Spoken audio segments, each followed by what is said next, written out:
Welcome, sleepy soul. I'm your storyteller tonight, here to guide you into deep, peaceful sleep. Before we begin, don't forget to like the video and subscribe for more bedtime stories. Tell me in the comments where you're watching from and what time it is. And if there's a story you want to hear next, I'd love to know. I never imagined fear could break me the way it did that night, but it did. My name is Landon Price. I was 21, and back then, my life was hanging by a thread. My father had left when I was 12, and my mother worked herself into exhaustion just to keep a roof over our heads. By the time I got into college in Seattle, student loans were already suffocating me. Rent was late, my part-time grocery job barely paid for food, and I had started skipping meals just to afford textbooks. That's why when I saw his profile, I didn't swipe left.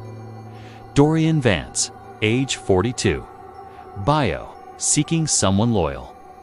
$800 weekly allowance. No intimacy, just companionship.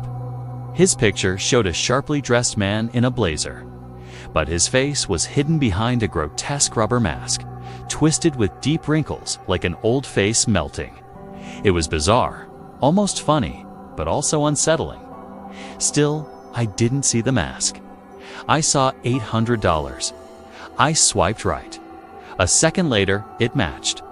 Almost instantly, a message came through. Dorian, hello. Landon, I've been waiting for someone like you. I stared at the screen, my throat dry. Me, that's quick. Hi Dorian. Dorian, I don't waste time. You want this to work, don't you? $800 a week. No strings. Just spend time with me. I remember thinking he couldn't be serious. Me? Just hang out. Dorian. Exactly. A smart young man like you should be rewarded for his company. You won't regret it. My rent notice was taped to the fridge with final warning written in red ink. I thought of my mother working overtime shifts she wasn't healthy enough for. So I typed back, okay, when do you want to meet? The first meeting was in public, a rooftop bar in downtown Seattle. Dorian wore a dark coat, gloves, and the same grotesque mask from the photo. I laughed awkwardly when I saw him. Is that a joke? He tilted his head. It helps me stay myself. You'll get used to it. He paid for everything. Drinks, food, even my rideshare back home. He didn't touch me, didn't stand too close. He only watched me. He asked where I grew up, what my dreams were, whether I had any fears. Looking back, that last question should have been a warning. Our arrangement lasted about 3 weeks. Every Friday, he sent me $800 through PayPal. Every Saturday night, I met him, always masked, always observing me with those pale eyes behind rubber wrinkles. Sometimes we sat in fancy restaurants. Other times, he drove me along the waterfront in his sleek black car. He never removed the mask. One night I asked, jokingly, do you ever take that thing off? He leaned back. Not around people I care about. The mask shows me who they are, what they look like when the fear comes. I laughed nervously, thinking he was being poetic. But his voice never hinted at humor. The night, everything changed. He invited me to an exclusive gathering. Not a party, he said, a private get-together with people who understood him. Every instinct screamed, say no, but my tuition payment was due in 2 days. I agreed. He picked me up around midnight in his black SUV. The city lights faded as we drove into the dark wooded stretches north of Seattle. In the faint dashboard glow, the mask's wrinkles looked deeper, almost alive. Where are we going? I asked. You'll see, he said. It'll be unforgettable. The house was massive and isolated, swallowed by tall trees. Its windows were pitch black. My stomach tightened as he led me inside. A strange smell filled the air, iron rot mixed with some chemical scent. Only one bulb flickered in the hallway, pulsing like a heartbeat. I don't feel right about this, I said. His gloved hand rested on my shoulder. Relax, you're safe with me. That was the last moment I felt safe. Hands grabbed me from behind. I screamed. but they were strong. At least 3 people dragging me into a room and tying me to a chair. "Dorian, what the hell is this?" He stood in the corner, mask glowing faintly. "Calm, patient, let's begin," he whispered. The first burn seared into my arm like molten fire. Someone pressed a heated iron rod into my skin. My scream bounced off the concrete walls. Tears blurred my vision, but through them I saw Dorian watching, head tilted, studying me like an experiment. "Do you know why I wear this mask?" he asked. I sobbed. "Please, please stop, because it lets me see who you really are when the fear takes over." The next hours were hell. They didn't just hurt me, they played with me, giving me water, untying one hand, whispering comfort. Then starting again. One man brought nails and a hammer. The sound of the first strike against my finger was drowned out by my own screams. But the pain wasn't the worst part. The worst part was Dorian's eyes behind that mask, empty, lifeless, as if no person existed in him at all. Eventually, they left me alone. Maybe they thought I was broken enough not to escape. But adrenaline is stronger than pain. With raw wrists, I twisted and pulled until the rope loosened. Barefoot and bleeding, I slipped into the hallway. Their laughter echoed from another room. Near the exit, I froze. The mask hung on a hook. For a second, I swear it was breathing. Watching, my body shook, but I forced myself to keep moving. I yanked the door open and ran into the night. The cold air stabbed my wounds as I sprinted barefoot down the gravel road. Blood blurred my vision, but somehow I made it to a gas station, and from there, the police? At first, they didn't believe me. Who would? My story sounded insane. But when they saw the burns, the cuts, the crushed fingers, their expressions changed. "Tell me everything," the officer said. So I did. Days later, they raided the mansion. When they arrested Dorian Vance, he was dancing to music, wine glass in hand, still wearing the mask. When they cuffed him, he turned to me. For the first time, I saw his real face. You'd expect a monster, but he looked ordinary, young for his age. Sharp jawline, clear skin, no wrinkles, but the eyes. The eyes were the same, cold, hollow, inhuman. As they dragged him away, he leaned in and whispered, "See you soon." He's behind bars now. Dozens of victims came forward. Torture, abuse, psychological games. His wealthy family hired top lawyers trying to paint him as misunderstood. But I know the truth. Even with my eyes closed, I still hear the hammer hitting my nail. I still smell burning flesh. I still see the mask. Dorian might be locked away, but his shadow isn't. And every time I walk home at night, I swear I can feel it.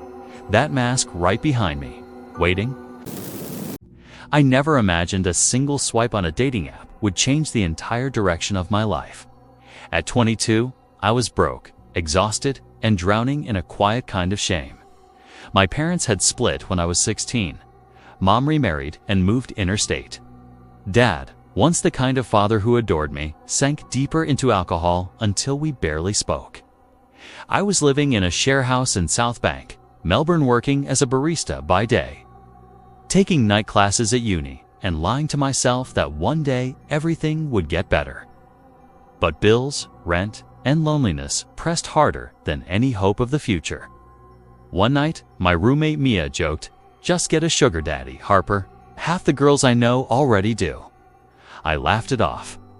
But later that night, lying in bed and scrolling Tinder, the idea didn't feel so ridiculous. And that's how I matched with Alexander Cole.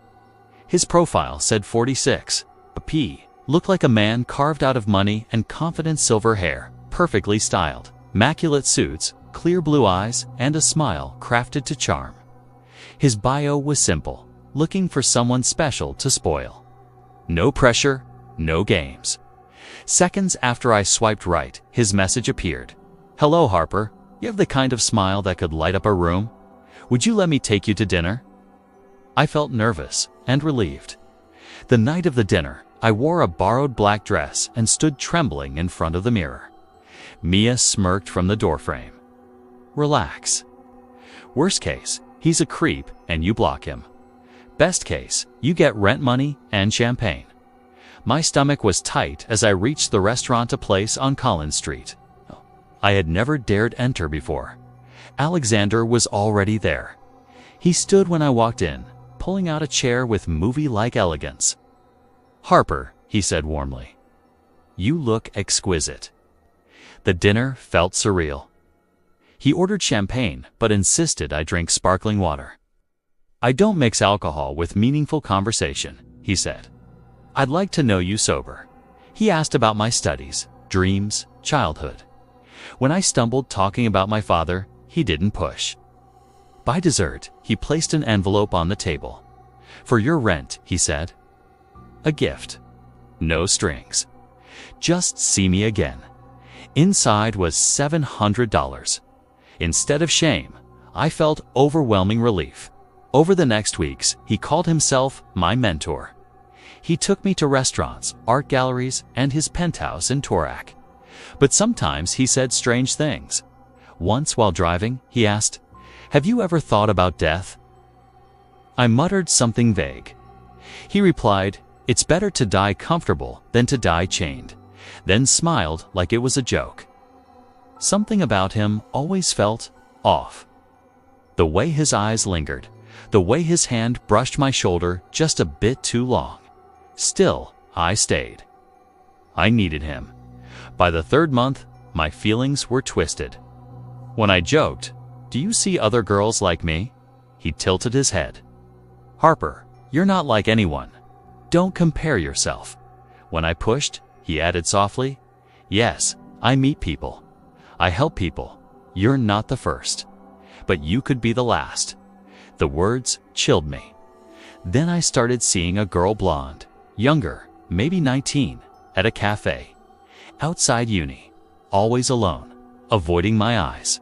And then one night I saw her with him, his hand on her back. Jealousy knotted my stomach. At my next visit, I forced a laugh. "So, Alex, saw you with a very pretty young girl." His lips curled faintly. "Ava, a troubled soul like you once were." "She's a friend, I repeated, tight-voiced. "Don't look so wounded," he murmured. "You and I are bound differently." 2 weeks later, he invited me to what he called a small gathering. But it was just me, Ava, and him. The air felt wrong heavy. Ava barely spoke, eyes darting between us. Alexander was charming, pouring sparkling water, telling stories. In the kitchen, I whispered to her, "Are you okay?" She smiled faintly. "He's helping me. He saved me." Her tone was flat, rehearsed. Later, he led us to his basement collection room. The air was cold. Concrete walls lined with wine bottles and strange artifacts. Dim lights humming. Ava stood stiff near the wall. Alexander said softly, "I want to celebrate something." He stepped behind her. Perfection. I frowned, confused right until he stabbed her. Her scream tore through the room, but was instantly muffled by his hand. Blood sprayed across the polished floor. She collapsed. He turned to me, calm, eyes gleaming. "This is the only way to enjoy what's beautiful," he whispered. I wanted to run, scream, fight, but my legs froze. And then, I helped him. I still don't know why. Fear, shock, control. Maybe he had a hold on me stronger than I ever admitted. I helped drag her body, helped clean the blood. Then I left.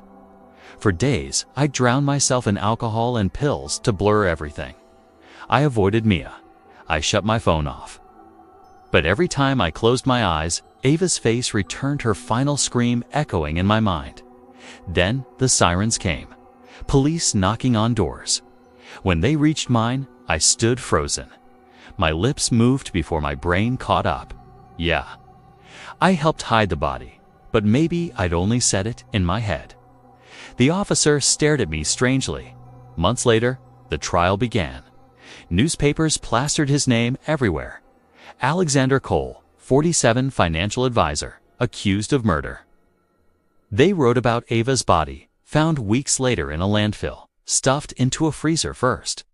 They wrote about me, the student companion, the girl too entangled to escape. In court, he looked at me once, just once. His eyes said everything. You will never be free of me. Even now, I don't know if I was his victim or his accomplice. Some nights, I scroll back to our first Tinder message. The words glow on the screen like a curse. Would you let me take you to dinner? I still don't know if I ever had a choice. I thought I knew him. I was 67 years old when it happened, and after 44 years of marriage, I believed there was nothing left in the world my husband could do to surprise me. Marriage, after all, is built on routine. You learn the way your partner sighs when he's tired, the subtle grimace he makes when his knees ache, the little habits that become as familiar as your own heartbeat. That's why the changes, small as they were, didn't sit right with me. A new cologne that smelled too sharp, too young. A smile that lingered after a text message. A sudden habit of slipping his phone face down on the table. I told myself I was being paranoid. After all, Martin and I had survived raising 3 children, 3 mortgages, and countless storms of life together. He was my partner, my anchor.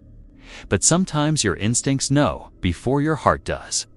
It started with Sierra Daniels. Martin was a psychiatrist, old school, with a mahogany office and shelves lined with books he'd actually read. He had always been generous with struggling parents, often lowering fees or giving extra time when he knew families couldn't afford help. One evening, he came home and said, "You know, Kathy, I met a mother today. She's at her wit's end with her boy. Panic attacks, night terrors, no support at all." I told her I'd connect her with resources. That was Martin, always the savior, always the one people leaned on. I met Sierra a month later. She didn't look like the struggling mother I'd imagined. She had glossy hair, heavy makeup, lips sculpted by a surgeon, and dresses that dipped too low for polite company. Her chest, well, it entered the room before she did. "Thank you, Dr. Bain," she said the first time she came to dinner, her eyes never leaving my husband's face. "I don't know how I'd survive without your help." Martin beamed like a schoolboy, praised by his favorite teacher. At first, I believed him believed her. He had helped people his whole career. Why would this be different? But the cracks appeared quickly. The son was never mentioned again. When I asked how the boy was doing, Sierra's answers were vague at best. "He's managing," she'd mutter, then change the subject. Martin began taking phone calls outside, voice hushed. His work hours stretched later into the night. Then I found receipts, handbags from boutiques I'd never entered, dinners at restaurants far above our usual price range. I wanted to believe the best. But truth has a way of bleeding through, no matter how tightly you wrap it. One night, I overheard him on the phone in the den.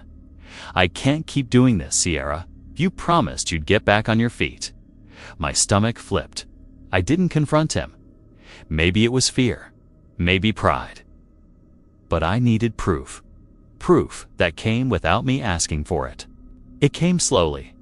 A conference in Reno, one he insisted on attending alone, despite always bringing me along for decades. A careless lie about Sierra being a medical rep, though I remembered him introducing her as a patient's mother. His face tightening whenever I asked for details. One morning, he adjusted his watch at the kitchen table. "Just 2 nights," he said. "I'll be back before you know it." "Is Sierra going to be there?" I asked. He froze just for a second, but it was enough.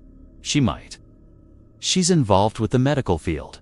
"Oh," I tilted my head. I thought her son had severe anxiety. He does. And ADHD. And he's on the spectrum.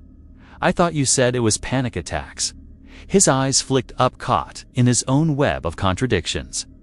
The silence that followed screamed louder than any accusation. I excused myself, walked into the bathroom, and returned holding the wedding ring he'd left on the counter. "Your finger's shrinking?" I asked quietly. It must have slipped off. I slid the ring onto a chain and hung it around his neck. Then, wear it where it won't fall. He didn't argue. He left with his suitcase and laptop. He said, 2 nights. When 3 days passed without a text or call, dread wrapped around my chest. I called him again and again straight to voicemail. That's when I called the police. 2 days later, a detective knocked on my door. Tall, with a gravelly voice that scraped at my bones. "Mrs. Bain," he said gently, removing his hat. "We found your husband's body." The world slowed to syrup. They discovered him in an abandoned sedan off a dusty highway outside Reno. Bludgeoned, his head wrapped in a towel soaked through with blood. "It wasn't random," the detective said. This was personal. The investigation peeled back everything I hadn't wanted to see. Sierra wasn't a struggling mother. She wasn't a medical rep. She was an ex-adult entertainer whose career had devolved into escort work and scams. Martin had started by paying her rent just until she got back on her feet. Then it was her credit card bills, then expensive gifts. He told himself he was helping her, but she had him on a leash and she knew exactly how to yank it. When Martin tried to cut her off, she lost control. Hotel security footage showed them arguing in a hallway. Martin's voice raised. "You're a parasite. I'm done." Sierra didn't take rejection well. She called her ex-boyfriend, Eddie Vance, a man with a criminal record longer than the highway they left Martin's body beside. Together, they plotted revenge. Eddie brought the tire iron. Sierra brought the rage. Witnesses saw them waiting in the hotel parking lot. When Martin walked out, suitcase in hand, they pounced. According to Sierra's confession, Martin begged for his life. She told Eddie to make it messy and he did. When they arrested Sierra, she didn't look remorseful. Her mugshot showed her smirking, like this was just another minor inconvenience. Eddie took a plea deal, 30 years. Sierra, convicted of first-degree murder, will spend the rest of her life behind bars, and me. I live with the image of Martin's final moments alone, betrayed, realizing too late the cost of his choices. There was one detail that both comforted and devastated me. When they found him, his hand was clutching the ring I had strung around his neck. Maybe he thought of me in those last seconds. Maybe he wished he had chosen differently. I'll never know. What I do know is this: even the brightest minds can be blinded by desire. Even the strongest marriages can crack under the weight of lies. And monsters don't always come from dark alleys. Sometimes they walk through your front door wearing perfume and a smile. I never thought I'd actually go through with it. I was a broke university student living in a crummy 2-bedroom apartment with a roommate who paid rent late and stacked dirty dishes like a leaning tower in our sink. Between tuition, textbooks, and overpriced groceries, I was drowning. My campus library job barely covered utilities, and I had started counting coins for my car's cup holder just to buy ramen. That's when the profile showed up: Damien, 45, claiming he wanted a sugar baby. $700 weekly. No sex, just companionship and small favors. If he was 45, then I was 60. He looked 30 at most. Clean cut, sharp jawline, neatly swept dark hair, too polished. His bio was short and direct. No quotes, no gym flexes, no fishing pictures. Just $700 weekly, no sex. It screamed scam or something worse, but $700 was more than I made in a month. I matched with him. Almost instantly, he messaged, "Hey there, sweetheart."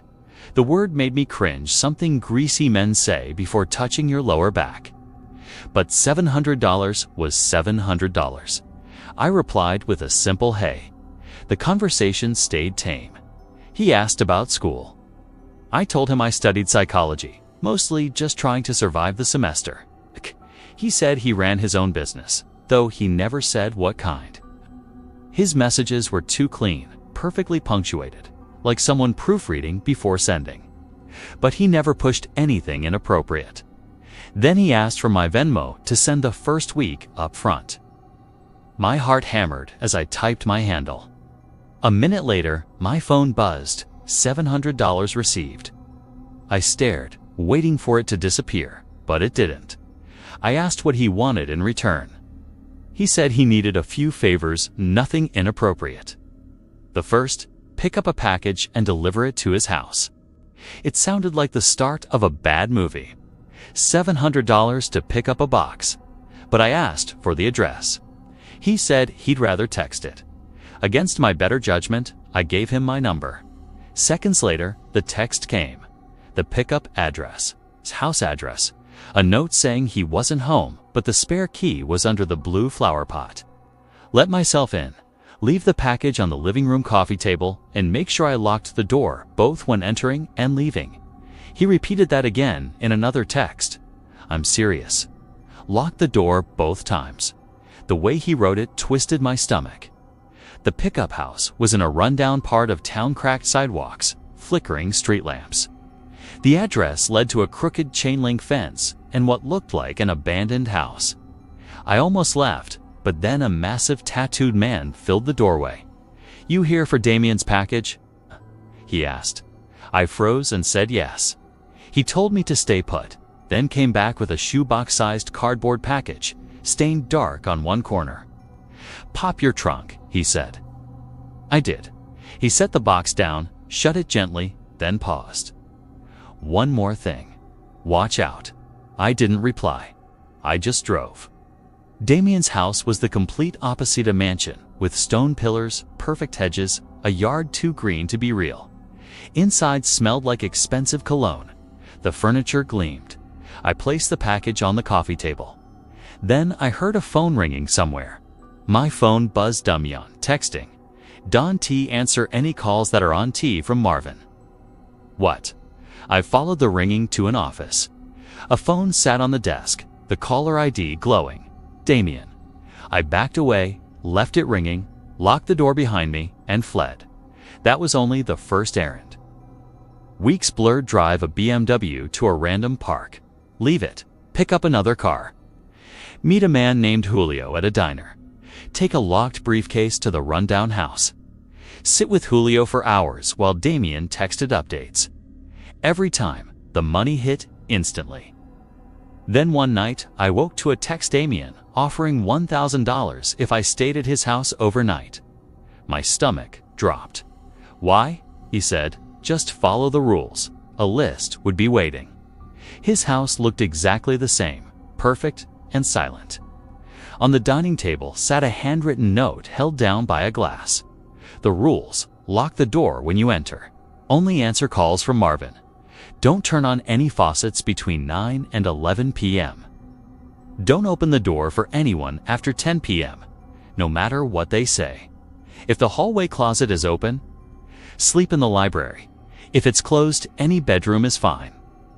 The gardener comes at midnight. He knocks on the windows. Hide. Turn the TV to static and let it play all night. Help yourself to the fridge. Payment in the morning. I read the rules 3 times. They weren't just weird, they were ritualistic. At 8:50, I brushed my teeth. Checked the hallway closet, it was open, so I slept in the library. At 10:16, the doorbell rang. It's the police. Open up. My blood froze. They insisted. Threatened to come in, but Rule 4 echoed loudly. I didn't move. Silence. Then another voice. It's Damien. Let me in. But if it was him, he had a key. Why knock? For an hour, different voices tried pleading, demanding all wrong. Eventually, I drifted off. In the morning, the smell of coffee woke me. I found Damien in the kitchen, cooking eggs, acting normal. He looked exactly like his photos, too exactly. I forced myself to eat, made an excuse about class, and left. At home, I unpacked and realized I still had the rule list. I reread it. My stomach dropped. I forgot the last rule. I never turned the TV to static. Heart racing, I turned it on immediately and let the static fill the room all night. A Venmo payment buzzed $1,000. Then a text from Damien. I'm not in town right now. Won't be back until next week. No errands until then. My hand shook. If he wasn't in town, who was in that kitchen? Another Buzzan unknown number. Oh, did you forget something? Attached was a photo. Damien Noor, someone wearing him standing in front of a TV filled with static. Then another picture. The outside of my apartment. Chout. I didn't sleep. Every creak made me jump. I clutched my phone, waiting. When the knock finally came soft, deliberate, on my bedroom window, I didn't scream. I just sat frozen, praying the rules didn't follow me home. I was 22 years old, broke, exhausted, and drowning in responsibilities when all of this happened. Life wasn't glamorous for me. I worked as a cashier at a retail clothing store, barely scraping enough to cover rent for my tiny one-bedroom apartment in Salt Lake City. My fridge was always half empty. My car's check engine light had been on for months. Every time I got a paycheck, it vanished before I could even breathe. I wasn't from money. My parents worked regular jobs. My mom was a nurse. My dad drove trucks. They helped when they could, but I didn't want to run to them every time I fell behind on bills. I wanted independence, stability, and yet every night, scrolling through Instagram, I felt crushed by envy. Girls my age with perfect makeup, luxury handbags, and vacations in places I couldn't even pronounce. They lived in a world I couldn't reach. That's when I came across the website, Affluent Arrangements, so Sugar Daddy, Sugar Baby platform that popped up after I'd Googled ways to make extra money. At first, I laughed. I wasn't that type of girl. But curiosity pulled me in. The homepage showed young women on yachts with champagne, beaches, villas, everything I'd dreamt of but never touched. I told myself I was only browsing, just looking. But then one profile changed everything. His name was Victor, age 52. A self-made businessman from Nevada who split his time between his company and his private getaway property. His pictures showed a tall, well-groomed man with silver hair, expensive suits, and a polished but empty smile.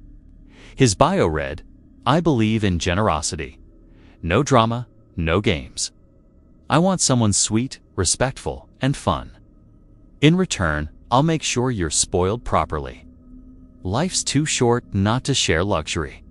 It was too perfect, too direct. I clicked out. 2 days later, I came back and messaged him. Me? "Hey Victor, I'm new to this, so forgive me if I sound awkward." Victor, "Hello sweetheart. Nothing awkward about honesty. I appreciate it.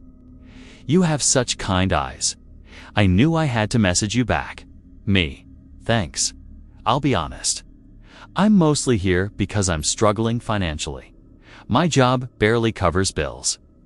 Victor, "That's exactly what I'm here for. I don't need anything physical from you.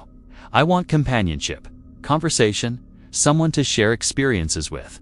In return, money will be the least of your worries." It sounded like a dream. For the next month, we messaged daily.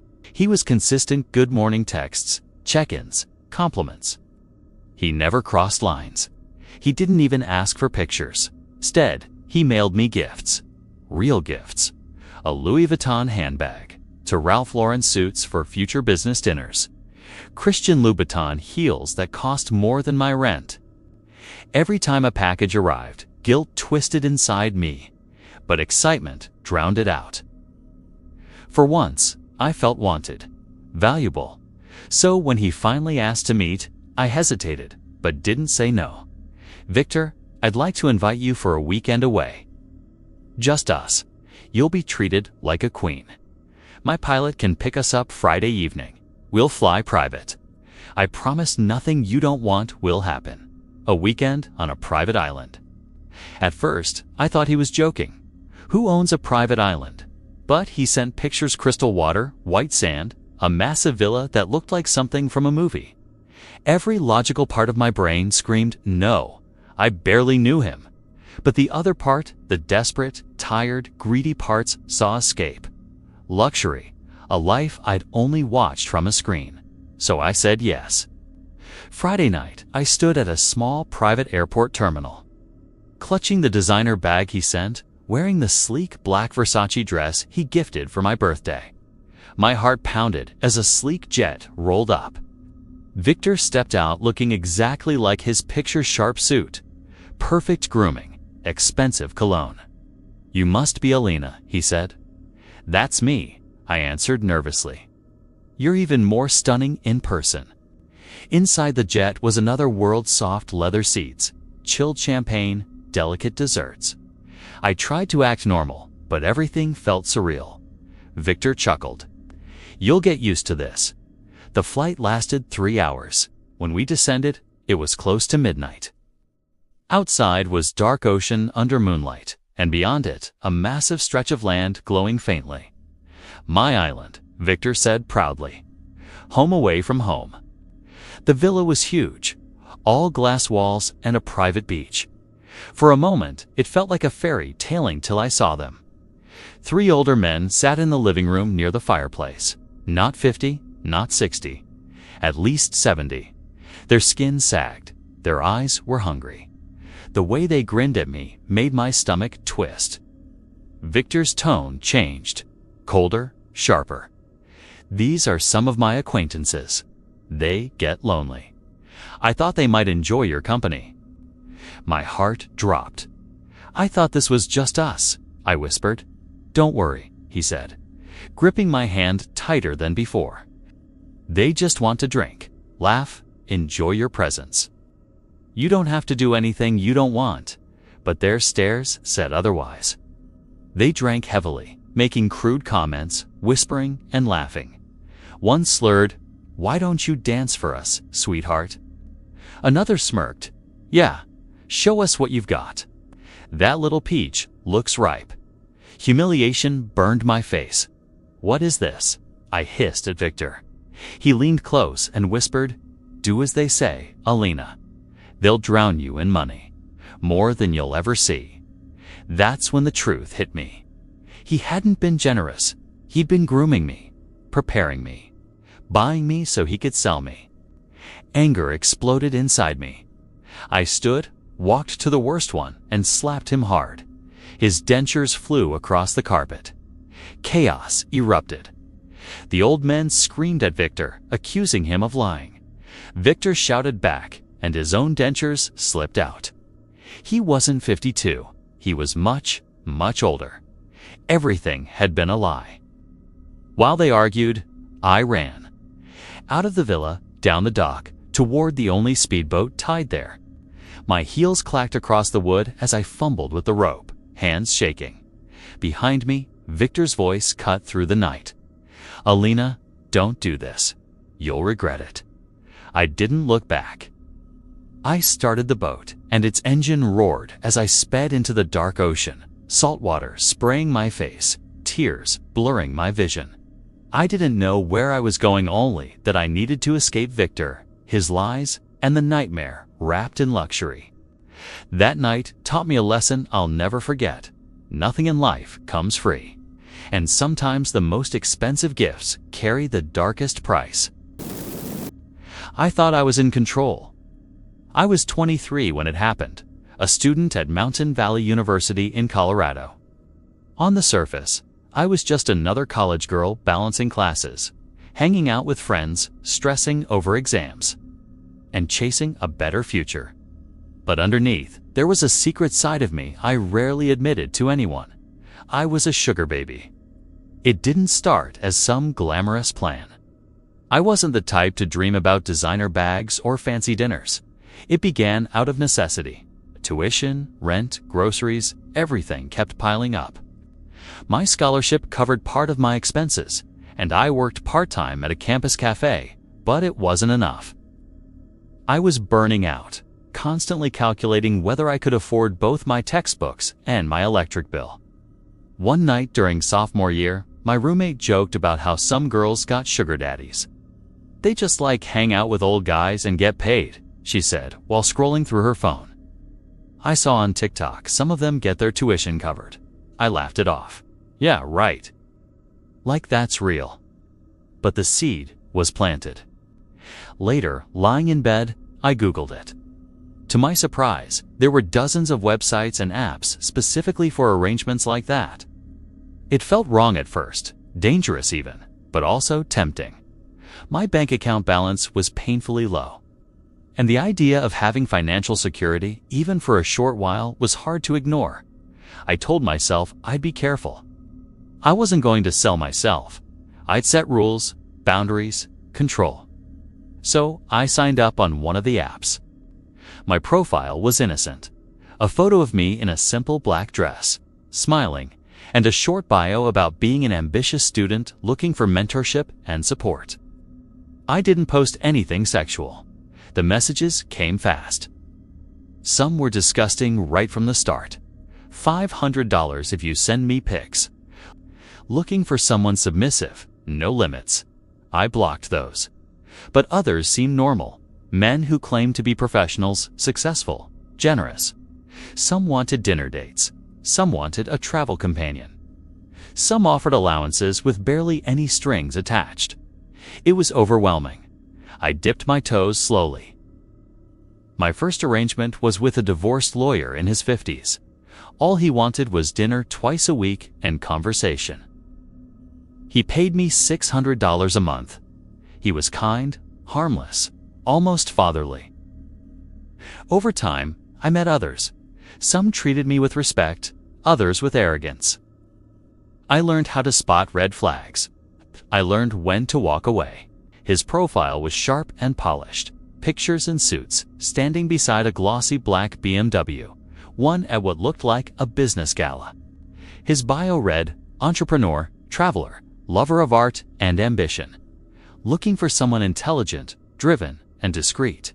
It stood out. Unlike the others, his first message wasn't crude. I admire how focused you are on your studies. I think ambition is the most attractive quality a woman can have. I stared at it, hesitating. It didn't feel like the typical sugar daddy line. I typed back cautiously. He replied quickly, asking what I was looking for. Mutual respect, he said. I enjoy mentoring women who know what they want. Of course, I'm happy to support financially, but more importantly, I want a bond, someone genuine, not just money. Something about the way he wrote, polite, articulate, confident, lowered my guard. Over the next few days, we messaged constantly. He asked about my major, my goals, my family. He said he admired how independent I was. He said I deserved to be taken care of, not stressed about bills.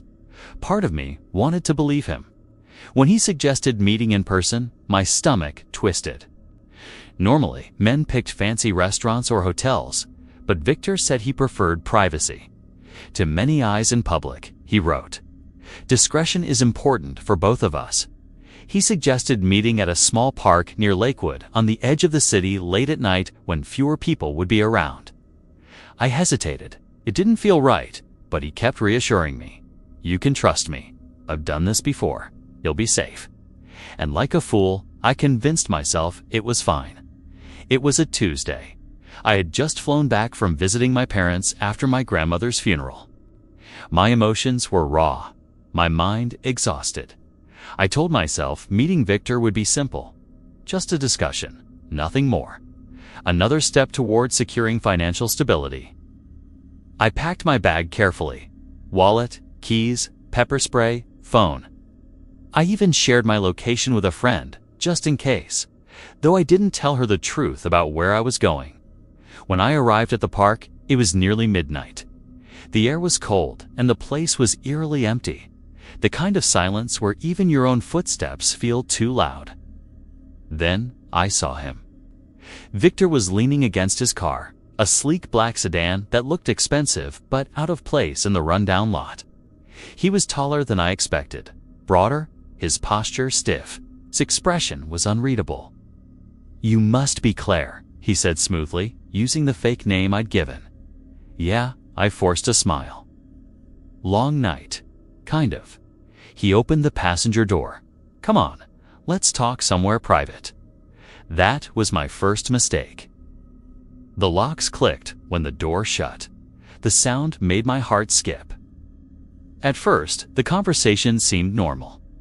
He asked where I grew up, if I lived alone, if my family knew where I was. His tone was casual, but the questions felt invasive. "No," I said firmly when he pressed about my parents. He smirked, eyes glinting. "Secrets are good. Makes this more exciting." I tried to laugh it off, but unease twisted in my gut. When he turned off the main road into darker, narrower streets, panic crept in. "Where are we going?" I asked. "Somewhere private," he said again. Calm, too calm. He stopped in front of a small, decaying house at the edge of town. The yard was overgrown, the windows dark. It looked abandoned. "This is me," he said, stepping out. Every instinct screamed at me to run, but his stare pinned me in place. Reluctantly, I followed. Inside, the air was stale, reeking of mildew and something chemical. Furniture was mismatched. The floor cluttered with papers and cans. 'Twas nothing like the image he'd presented online. "Make yourself comfortable," Victor said, smirking. I sat stiffly on the edge of the couch, clutching my bag. "Drink," he offered, holding up cheap wine. "No thanks." He frowned but didn't argue. Instead, he sat beside me too close, his knee brushing mine. His hand slid onto my shoulder. "You're tense," he whispered. I forced a smile. "I think I should go." His smile vanished. "Go," he repeated, voice sharp. "Yes, this isn't what I signed up for." I stood, moving toward the door, but he was faster. His hand clamped around my arm, yanking me back. "You're not going anywhere." His grip was iron. He shoved me against the wall, one hand clamping over my mouth. My muffled scream echoed uselessly. I kicked, clawed, fought with everything I had. My nails dug into his skin. My legs thrashed. For a brief moment, he grunted in pain when I landed a hit, loosening his grip. I twisted free almost, but he grabbed a fistful of my hair, yanking my head back so hard, I gasped. "You think you can run?" he hissed. His face was inches from mine, eyes blazing with something inhuman. His other hand pressed against my throat, not enough to choke me completely, but enough to remind me he had full control. Tears blurred my vision as I whimpered, "Why are you doing this?" And then he said it, calm, cold, like discussing the weather. "I just want to know what it feels like to kill someone." The words froze me. My heart stopped. This wasn't about money, not companionship, not even sex. It was about murder. What followed was chaos, a blur of struggling, screaming, fighting for air. My body grew weaker. My mind screamed for escape, but his strength was overwhelming. The last thing I remember was his eyes, empty and detached, watching me like I was an experiment. I wasn't in control. I never was. The next morning, Claire Matthews, a 23-year-old student, was reported missing. Her friend said she had flown back late that night and never made it home. Days later, police discovered her remains in a fire pit behind an abandoned house.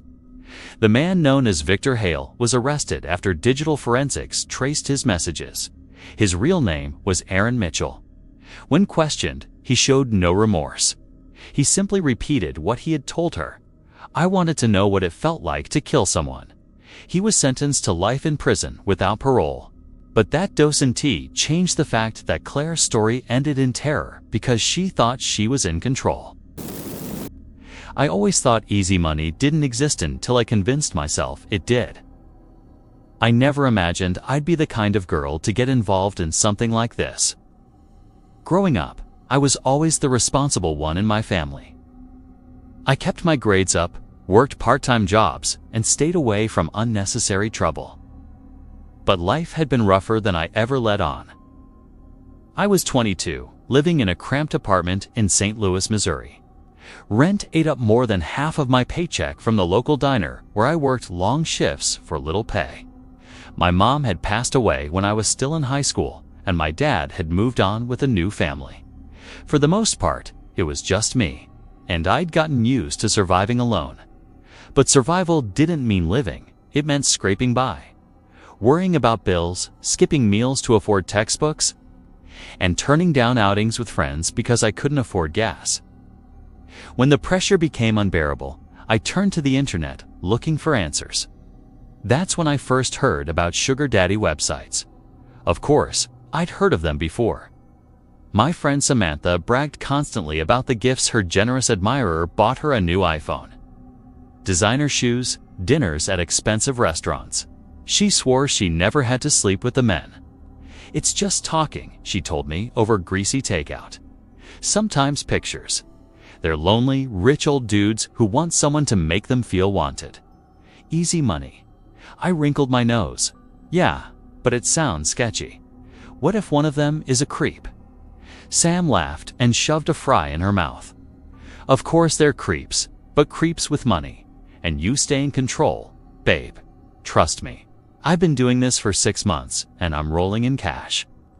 At that time, I had less than $47 in my bank account. Rent was due in 10 days. I was desperate. Just don't use seeking arrangements, Sam warned, lowering her voice like we were discussing something illegal. That place is crawling with guys who expect more. I use a smaller site, safer, less competition.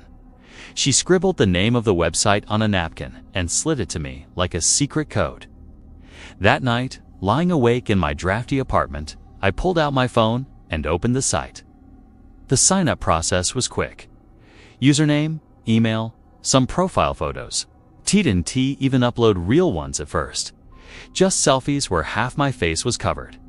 Within 20 minutes, my inbox filled with messages. Most were disgusting. Straight to the point.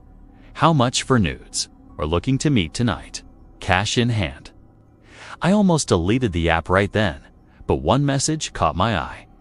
Username, SilverFox39. Hi, sweetheart. I'm not looking for anything physical. I just want someone to talk to. Someone genuine. I'll take care of you if you're willing to keep me company. It seemed harmless, polite, almost sweet. His profile said he was 53, a retired businessman in Kansas City. Short bio, respectful tone, unlike the others. For some reason, I replied, "Hey, what kind of company are you looking for?" He answered instantly. "Just someone to text with. Someone who won't judge me for being lonely. I've been divorced for years. Money doesn't mean much when there's no one to talk to." It tugged at something in me.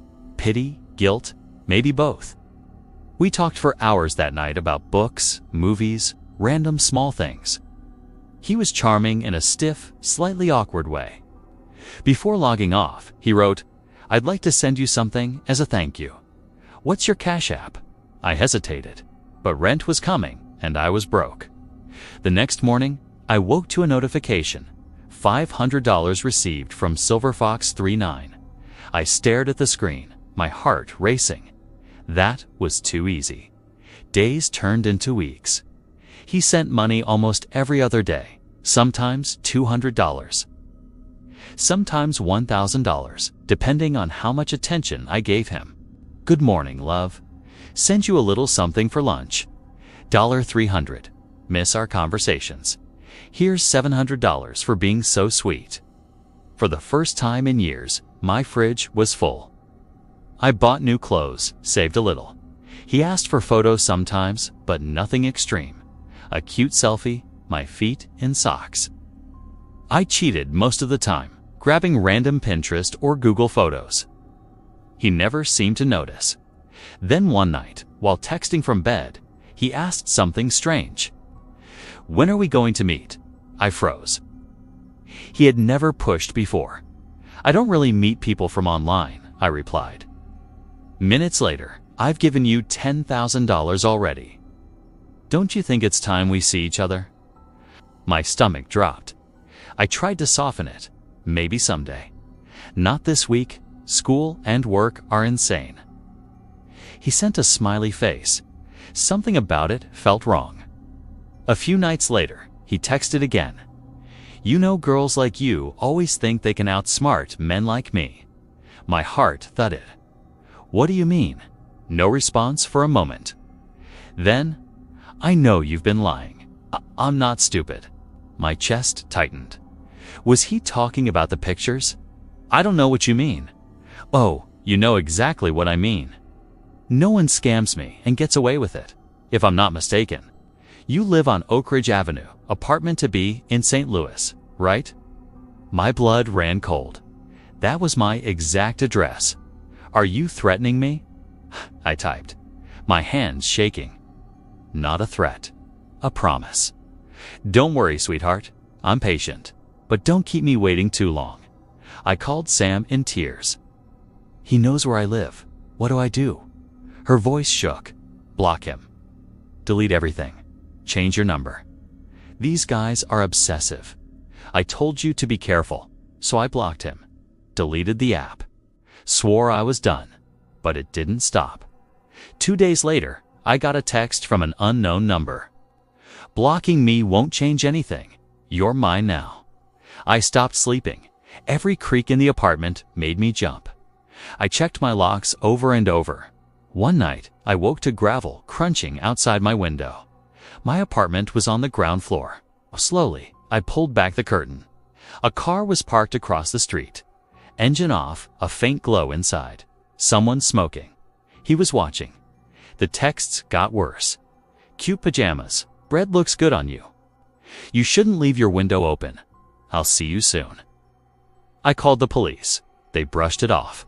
It's probably just someone messing with you. We'll patrol the area, but I knew it was him. It happened on a Thursday night. I came home from work, exhausted. As I unlocked my apartment door, I noticed it was cracked slightly open. My breath caught. I pushed it open slowly. The living room light was on, and sitting in my chair like he owned the place was a man I had never seen before. Gray hair, expensive suit, a smile that didn't reach his eyes. "Hello, sweetheart," he said softly. Finally, we meet. What happened after that? I wish I could forget. The police found me hours later, shaken, barely able to speak. He was gone. My apartment was trashed. My phone shattered. My bank account wiped clean. No one ever found him. I learned the hard way that easy money doesn't exist, and sometimes loneliness turns men into monsters. I never imagined that trying to fix my money problems would almost cost me my life. I was 23 then, living in a tiny rented apartment above a laundromat in the middle of a loud, crowded city. I had just finished college, and my part-time cafe job barely kept the lights on. My parents were simple people from a rural town, the kind who believed hard work could solve everything. They had no idea how expensive city life had become. Rent, electricity, transportation, it was crushing me. I hated asking them for money, so I pretended everything was fine. But it wasn't. That's when I started hearing whispers about sugar dating. Girls my age talked about websites where wealthy men offered financial support in exchange for companionship. Some claimed they only went to dinners and made thousands. Others bragged about shopping sprees, new cars, tuition paid in full. I was skeptical, but the idea gnawed at me. Was it really that easy? Is money really just sitting there, waiting for girls who played the role of spoiled? I told myself I'd never do anything physical, maybe just talk, text, meet for lunch. That lie was enough to convince me. I signed up using a fake name, Sophia. Within days, my inbox flooded. Old men on yachts, fake millionaires, creep after creep. But one profile stood out. Daniel. He said he was 47, worked in real estate. His picture showed a man in a navy suit, salt and pepper hair, perfect white smile. His messages were polite, full sentences, no sleazy lines. His first message, "Hello, Sophia. I'd love to get to know you. I believe in generosity when there's trust and respect. Tell me about yourself." I hesitated, then replied. For a week, we talked back and forth. He told me he had a lake house, traveled often, and was lonely because his kids lived abroad. He said he didn't want anything complicated, just company. Finally, he asked to meet. "I'll drive to your city and book a hotel. We can meet in the lobby cafe. If you feel uncomfortable, you can leave any time." It sounded safe. Public, crowded. I convinced myself it was fine. The day of the meeting, I spent an hour choosing clothes. I settled on jeans, a black top, a light jacket. On the bus ride over, my heart was pounding so hard it hurt. In the hotel lobby, I saw him immediately. He looked exactly like his picture. Tall, broad-shouldered, expensive watch catching the lights. He smiled warmly and stood when he saw me. "Sophia." "Yes. You're even prettier than your photos." His voice was smooth, confident. He wasn't creepy, not at first. We ordered coffee. He asked about my family, school, future plans. He told me about business trips and his beach house. Then he lowered his voice. "I know this arrangement can feel strange, but I can make your life easier. Rent, bills, even a car. I can take care of all of it. All I want is your company." His words sounded rehearsed, like he'd said them to a dozen girls before. But I couldn't stop thinking about the overdue rent notice waiting at home. After an hour, Daniel leaned in. "I booked a suite upstairs. Why don't we continue our conversation there? It's quieter." I froze. "I thought we were just meeting for coffee." "Of course," he said quickly. "No pressure. I just want to show you I'm serious." He reached into his pocket and pulled out a small jewelry box. Inside was a gold bracelet, delicate, glittering. "I want you to have this," he said softly. "Think of it as the beginning of trust." My stomach twisted. I can't accept this." "Why not?" His smile faltered. "It's nothing compared to what I want to give you. I'm just not ready." That's when everything about him changed. The warmth drained from his eyes, replaced by something cold and sharp. "You don't trust me?" he asked quietly. "No, it's not that." "Then come upstairs. No one's forcing you. Just spend the evening with me. I'll give you $300 just to stay. It's no touching if you don't want that. So let me hold you." Panic rose in my throat. I should go. When I stood, he shot up too. His chair scraped loudly across the floor. "Don't walk away from me," he said, voice suddenly icy. People were nearby, so I wasn't terrified yet, but his stare made my skin crawl. His jaw tightened, fists clenching at his sides. "You think you're better than me?" he hissed. "You girls come here wanting money, acting innocent. Do you know how many I've met? And now you want to run?" He leaned in close, his face inches from mine, voice barely above a whisper. "I drove 3 hours for you. I'm leaving," I said firmly. I grabbed my bag, but he slammed his palm on the table, making me jump. "You think you can use me? Take my time, my gifts, and walk away." I stumbled back. As I turned toward the exit, he grabbed my wrist, not hard, but enough. "You'll regret this, Sophia," he whispered. I yanked away and walked out as calmly as I could, every step feeling like fire. Outside, I didn't see his car, but I felt him watching. That night, my phone buzzed. Unknown numbers. Ungrateful _ "You'll pay for embarrassing me. I know where you live." I blocked them, but new ones kept appearing. 2 days later, I saw a black SUV parked near campus. Through the windshield, Daniel. Staring forward, sunglasses on. I ducked into a building and didn't come out for hours. For weeks, he was everywhere outside the cafe where I worked, near my apartment, across from the grocery store. He never approached, he just watched. One evening, as I unlocked my door, I heard footsteps behind me. I turned. He stood under the street lamp, smiling faintly. "Why are you doing this?" I whispered. He tilted his head. "Because you made me look like a fool. And I don't forgive that."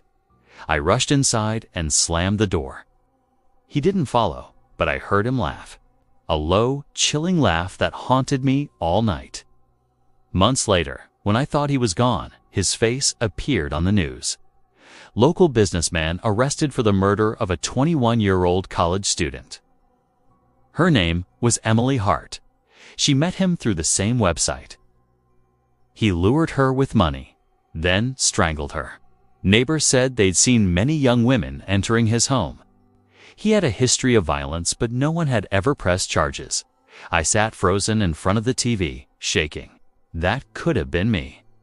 Now, even years later, I wake up from nightmares of him standing in my room, holding that jewelry box, whispering, "Just let me hold you."